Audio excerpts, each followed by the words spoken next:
Chose promise, chose due, voilà ce petit test du nouveau multivan Volkswagen. Donc c'est la version hybride énergétique, un moteur 1500 cm3 turbo plus une petite batterie lithium-ion de 13 kW. Ça fait un ensemble de 218 chevaux.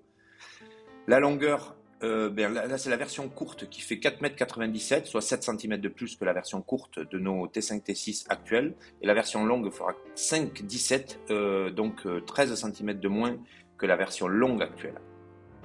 Les côtes, évidemment, intérieures sont pas tout à fait les mêmes. On a une largeur de 1,94 pour une hauteur de 1,90. Donc là, on rentre vraiment dans tous les parkings. Il y a même une option suspension rabaissable de 2 cm.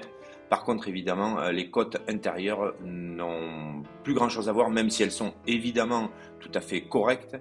On est plus proche d'un très très très gros monospace que d'un fourgon civilisé. Vous avez les dimensions 1,10 m de haut, donc c'est beaucoup moins haut, et 1,15 m de large.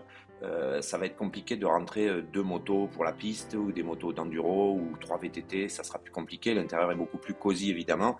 Les largeurs rang 1, rang 2, rang 3, pour vous donner une idée, aux épaules, on est sur 175 au premier rang, 164 au second, 160 au troisième.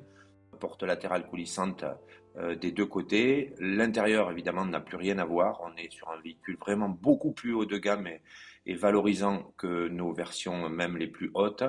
Un tableau de bord qui reprend un peu l'esprit des Golf de 8e génération. Tablette au dos, donc on voit qu'on est vraiment tourné vers les passagers. Les fauteuils sont hyper confort, très agréables, belle finition. Système de rail comme dans le multivan que tous les fans de T5 et T6 connaissent, avec la petite console centrale qui se déplace. Les fauteuils sont évidemment tous très confortables. Hélas, ils ne sont pas tous dotés d'accoudoirs et donc il faut impérativement mettre celui du milieu au même niveau que les autres pour bénéficier des accoudoirs et se les partager. Ça va faire des histoires en voiture. Et si vous avez un fauteuil bébé, impossible de remonter les accoudoirs. Donc ça, c'est un vrai souci. Évidemment, pas d'option toit relevable, mais un très beau toit en verre. Dans cet ensemble, on retrouve notamment la petite console sur rail qui se déploie pour faire une petite table d'appoint. C'est très bien fichu, ça coulisse parfaitement du bout au fond du van. On a des tablettes costauds, mais ce n'est pas un Californien. L'ensemble évidemment se rangeant sur toute la longueur, ça c'est bien vu, c'est assez bien fait. Définition, comme je l'ai dit, assez haut de gamme. Au niveau des rangements, on a évidemment une boîte à gants devant le passager qui n'est pas aussi grande que ce qu'on connaît actuellement. Une plus petite boîte à gants ici à côté de l'aérateur, une autre sur le dessus, très petite. Et enfin un grand rangement pour les téléphones avec des prises de recharge USB type C plus un chargeur Qi sans fil.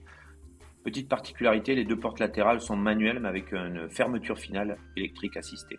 L'intérieur est repris des Golf 8, c'est beaucoup plus luxueux évidemment que dans les T5 et T6 actuels, même le T6.1, avec un grand écran d'infotainment et un joystick qui sert pour la boîte de vitesse automatique.